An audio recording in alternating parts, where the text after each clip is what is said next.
Welcome to my YouTube channel. Please like share comments ये सब आपने करना है, ठीक है। सब्सक्राइब सबसे पहले करना है। न्यू चैनल है, आपको इसके ऊपर ज़्यादा से ज़्यादा मैथ्स के रिलेटेड जो है वो वीडियोस मिलेंगी। जितने टॉपिक्स मुझसे हो सकेंगे मैं कवर करूँगी, वीडियोस बनाऊँगी। आज का जो टॉपिक है वो है क्वाड्रेटिक इक्वेशन। सबसे पहले हम इसका ये देखेंगे कि क्वाड्रेटिक इक्वेशन क्या होती है और उसके कितने तरीके होते हैं सॉल्व करने के। अब क्वाड्रेटिक इक्वेशन के जो तरीके होते हैं ना वो तीन होते हैं। फैक्टराइजेशन मेथड होता है, कंप्लीटिंग स्क्वायर मेथड होता है और क्वाड्रेटिक फार्मूला से भी हम इसको सॉल्व कर सकते हैं। अब जो क्वाड्रेटिक इक्वेशन सॉल्व करने का ज़्यादातर जो यूज़ होता है तरीका, वो फैक्टराइजेशन मेथड होता है या फिर क्वाड्रेटिक फार्मूला होता है। यानी हम ये देखते हैं कि भाई अगर फैक्टराइजेशन मेथड नहीं लग रहा उस इक्वेशन पे जो क्वाड्रेटिक है, उसका क्वाड्रेटिक होना ज़रूरी है फैक्टराइजेशन मेथड के लिए। अगर वो नहीं लग रहा, फैक्टराइजेशन मेथड से मुराद है middle term break method. Factorisation method का मकसद है किसी चीज़ के फैक्टर्स बनाना ना। अगर वो फैक्टर नहीं बन रहे तो हम क्वाड्रेटिक फार्मूला लगा देते हैं उसके ऊपर। ठीक, अब कंप्लीटिंग स्क्वायर मेथड सीखना ज़रूरी है। बहुत सारे स्टूडेंट्स जो हैं वो ये भी मेथड लगाते हैं, लेकिन ये है कि फैक्टराइजेशन मेथड थोड़ा ज़्यादा इजी है और ये कंप्लीटिंग स्क्वायर मेथड थोड़ा कम ही यूज़ अब सबसे पहले हमने ये देखना है कि क्वाड्रेटिक इक्वेशन क्या होती है। क्वाड्रेटिक इक्वेशन जो है वो लैटिन वर्ड से निकला है, ठीक है, जिसका मतलब होता है स्क्वायर। यानी वेरिएबल एक्स वेरिएबल जो है ना उसका स्क्वायर करना। एक्स क्या है? एक वेरिएबल है, उसका स्क्वायर करना। या फिर हम उसको दूसरी ज़बान में कहते हैं कि इक्वेशन ऑफ डिग्री 2, क्योंकि लीनियर इक्वेशन की डिग्री 1 होती है और जब हमारे पास डिग्री हमने बढ़ा दी, डिग्री 2 कर दी, उसकी एक्स की डिग्री 2 कर दी। किसकी डिग्री? एक्स की करनी है हमने डिग्री, ये नहीं कि हमने कोफिशिएंट्स की करनी, नहीं। एक्स की डिग्री जो वेरिएबल है हमारे पास, उसकी डिग्री जब हमने ज़्यादा कर दी तो वो हो गया हमारे पास डिग्री 2, या हम कह लेंगे क्वाड्रेटिक इक्वेशन। अब जो क्वाड्रेटिक इक्वेशन की जो बेसिक फॉर्म होती है वो होती है A x square plus B x plus सी।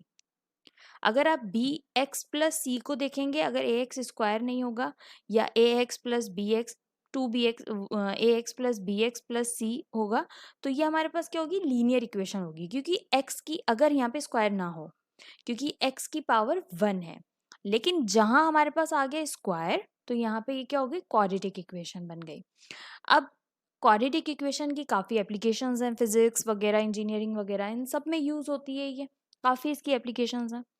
और क्वाड्रेटिक इक्वेशंस के मैक्सिमम 2 सॉल्यूशंस होते हैं, या तो वो रियल होते हैं या तो वो कॉम्प्लेक्स होते हैं। Standard form of quadratic equation जो होती है वो A x square plus B x plus C होती है। अब इसमें जो ए है वो कोफिशिएंट है एक्स स्क्वायर का, और ए हमेशा क्या है? नॉट इक्वल टू ज़ीरो होगा, यानी ए कभी भी ज़ीरो नहीं हो सकता। इसका मकसद है कि बी ज़ीरो हो सकता है हमारे पास, सी ज़ीरो हो सकता है, हाँ वो दोनों चीज़ें हो सकती हैं, लेकिन ए हमारे पास कभी भी ज़ीरो नहीं होगा। और ये ए ज़ीरो इसलिए नहीं होगा, ये आपको जब आप क्वाड्रेटिक फार्मूला यूज़ मैं आपको उसकी वीडियो जब बनाकर अपलोड करूँगी, जब आप वो वीडियो देखेंगे मेरे चैनल पे, तो आपको फिर समझ आएगा कि ए क्यों ज़ीरो नहीं हो सकता, ठीक है। उसमें भी ये चीज़ आपको क्लियर होगी। और वैसे अब इसका ये है कि ए हमने ज़ीरो नहीं करना है, ए आपका ज़ीरो नहीं हो सकता, बी ज़ीरो हो सकता है, सी ज़ीरो हो सकता है, और सी जो यहाँ पर है वो कांस्टेंट है, बी जो है वो कोफिशिएंट ऑफ एक्स है, ठीक है। सबसे पहले एक क्वेश्चन, फैक्टराइजेशन पर जाने से पहले हम एक बेसिक सा क्वेश्चन देख लेते हैं कि convert the quadratic equation in the standard form.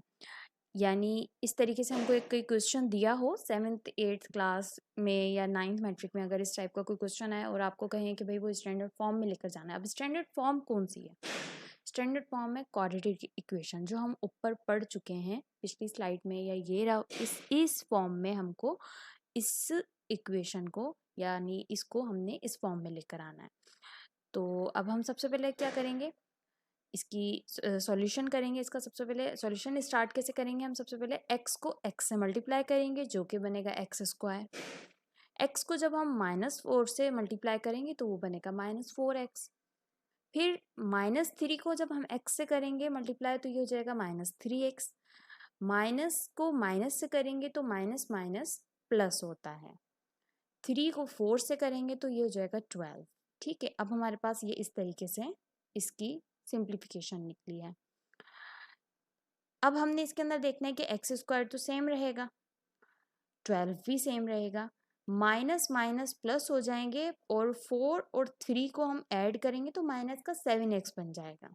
ठीक है, क्योंकि माइनस माइनस प्लस होता है। ये 7x हो गया।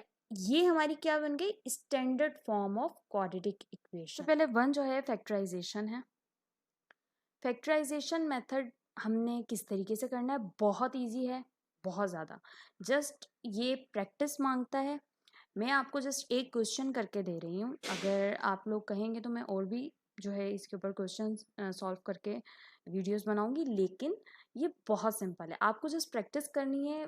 9th या 10th क्लास की बुक में आप ले लें, वो ले लें, मैथ्स की बुक ले लें, आप उसके अंदर देखें, काफ़ी आपको एक चैप्टर नंबर यूनिट नंबर 6 आपको मिल जाएगा। उसके अंदर जितने क्वेश्चन हैं आप उसकी प्रैक्टिस करें, वैसे इंटरनेट से उठाएं, आपके बहुत अच्छी हो जाएगी। अगर ये चीज़ आपको मिडिल टर्म ब्रेक के क्वेश्चंस करने आ गए तो समझें आपको बहुत अच्छी आपकी इस इक्वेशंस को सॉल्व करने की बेसिक्स आपकी क्लियर हो गई। आपको पता चल जाएगा एक क्वेश्चन देखते ही कि इसके ऊपर क्वाड्रेटिक फॉर्मूला लग रहा है या ये फैक्टराइजेशन से हो सकता है।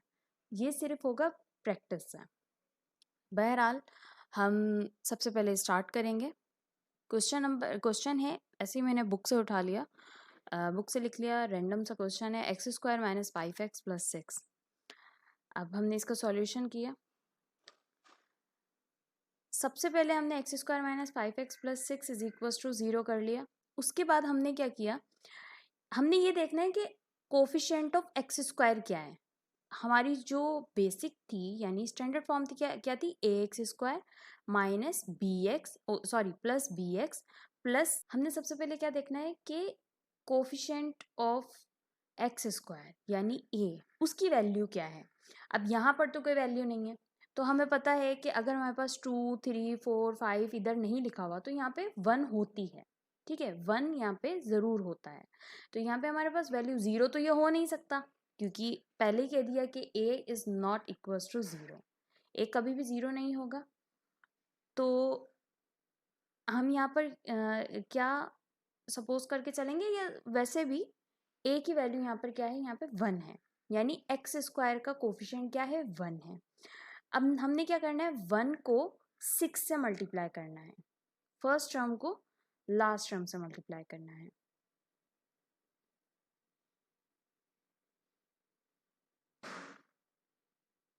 हमने इसके कोफिशिएंट को, एक्स स्क्वायर के कोफिशिएंट को इस कांस्टेंट से मल्टीप्लाई करना है। तो क्या हमारे पास क्या बचा, 6 बच गया।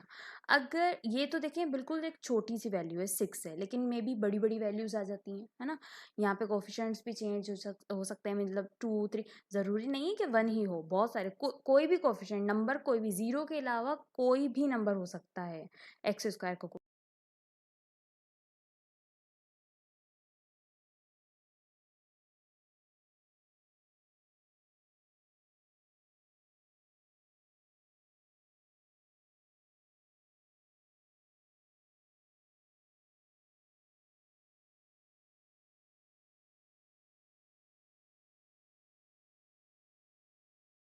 तो हमारे पास इसके दो फैक्टर्स निकले, एक 2 निकला है और एक ये यहाँ पे 3 निकला है। ठीक है, वैसे हमारे पास ज़्यादा भी निकल सकते हैं, लेकिन अभी इस क्वेश्चन के हिसाब से 2 और 3 निकले हैं। हमने इसको क्या करना है, 2 और 3 को हमने ऐसे ब्रेक करना है कि अगर हम उसको ऐड करें, ये बहुत मेन पॉइंट है, अगर हम उसको ऐड करें या सब्सट्रैक्ट करें, ठीक है, तो हमारे पास बीच वाली टर्म बने, यानी 5 माइनस 5x। ये चीज़ याद रखनी है, बहुत सारे स्टूडेंट्स ये गलती करते हैं कि हम क्या करते हैं कि सिर्फ हम इस चीज़ को देखते हैं, 5 को देखते हैं, हम उसकी क्या जो उसके साथ जो साइन लगी हुई है उसको हम नहीं देखते, उसको भी देखना है। यानी हमने बीच वाली टर्म को ऐसे, इन दो फैक्टर्स को, ये 2 और 3 को इस तरीके से लिखना है कि हमारे पास -5 आए। ठीक, तो अब हमने क्या किया, -3x माइनस 2x लिख दिया। आप यहाँ पर भी -2x माइनस 3x लिख देते हैं, ये लिख सकते हैं, ऐसी कोई बड़ी चीज़ नहीं है कि आगे पीछे करना है, बस आप -3x माइनस 2x इस तरीके से लिख दें। इससे क्या होगा कि अगर हम इन दोनों को ऐड करेंगे 3 और 2 को, अब एक्स स्क्वायर तो सेम रहेगा, 6 भी सेम रहेगा, बाकी सब सेम रहेगा, हमने 5 को तोड़ा है ना। तो अगर हम इसको ऐड करेंगे, अगर हम इसको ऐड करेंगे माइनस माइनस प्लस और 3 और 2 हो जाएगा 5, माइनस का 5x हो जाएगा, है ना। और हम अगर 3 को मल्टीप्लाई करेंगे 2 से तो वो 6 आ जाएगा, 3 2 सा 6 बन जाएगा। तो इस तरीके से हमारा ये मिडिल टर्म ब्रेक हो गई। अब हम क्या करेंगे, ये 2 टर्म ले लेंगे, ये वाली, और ये 2 टर्म ले लेंगे विथ साइंस। साइन बहुत ज़रूरी है मैथ्स के अंदर, साइन बहुत ज़रूरी है, माइनस प्लस बहुत बहुत बहुत ज़्यादा ज़रूरी है।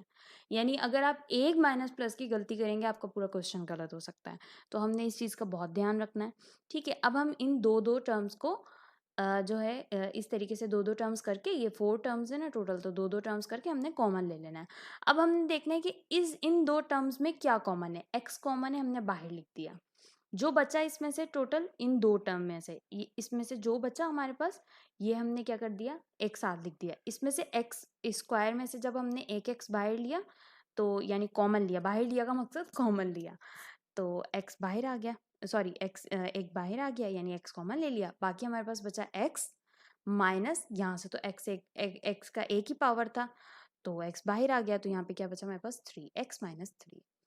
उसके बाद हमने यहाँ पे माइनस कॉमन लिया इस इक्वेशन से, माइनस, और हमारे पास यहाँ पे क्या कॉमन है, एक्स तो कॉमन नहीं है क्योंकि 6 के पास एक्स है ही नहीं, तो इसलिए हमारे पास 2 के टेबल में 6 आता है, हमें ये पता है।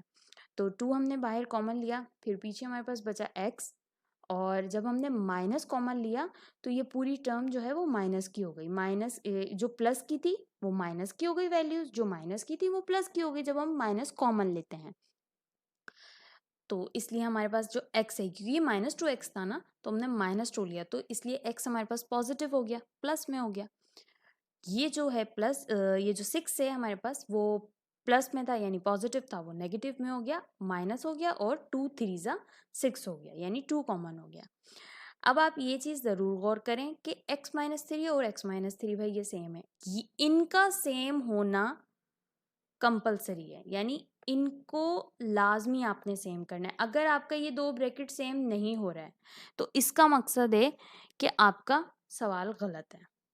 ठीक है, आप क्या करें, क्वेश्चन का सॉल्यूशन गलत करें, आपकी कहीं माइनस प्लस की या फैक्टर्स की कोई ना कोई मिस्टेक हुई है। तो इस वजह से इन दोनों का सेम होना ज़रूरी है। उसके बाद हमने करना सिर्फ ये है, ये हमने कॉमन ले लिए, उसके बाद हमने जो ये कॉमन लिए, अब ये दोनों ब्रैकेट क्या हो गए, सेम हो गए। अब जो चीज़ सेम होती है हम उसको एक दफ़ा लिख सकते हैं, यानी हम उसको कॉमन ले सकते हैं, है ना। तो x-3 भाई दोनों के पास है। अब हमने ये, यानी आप ये भी कह सकते हैं कि हमने इस पूरी टर्म में से जो सेम वाली चीज़ें हैं वो कॉमन ले ली। तो अब सेम क्या है, x-3 और x-3 है, इसके बाद इसके x के पास भी x-3 है, 2 के पास भी x-3, तो दोनों को सेम, दोनों का एक कॉमन ले लिया। अब बाकी जो हमारे पास बाहर का सामान बचा, यानी x बचा, यहाँ पे -2 बचा, इसको एक ब्रैकेट में कर दिया, तो ये हमारे फैक्टर्स बन गए। अब हम x को -3 को जब हमने इज इक्वल्स टू के उस साइड भेजा तो हमारे पास 3 हो गया, और 3 आ गया क्योंकि नेगेटिव था, तो इज इक्वल्स टू के दूसरी साइड जाएगा तो वो पॉजिटिव हो जाएगा। इसी तरीके से -2 जब दूसरी तरफ किया तो वो पॉजिटिव हो गया, हमारे पास सॉल्यूशन सेट आ गया 3 और 2। इंशाल्लाह इसके ऊपर मैं आगे भी वीडियोस जो है वो अपलोड करूँगी बनाकर, और प्लीज़ मेरे चैनल को लाजमी सब्सक्राइब करें, शेयर करें। आपको हायर लेवल मैथ्स के भी, ऑपरेशन रिसर्च के भी टॉपिक्स आपको ज़रूर ये आगे चल के मिलेंगे।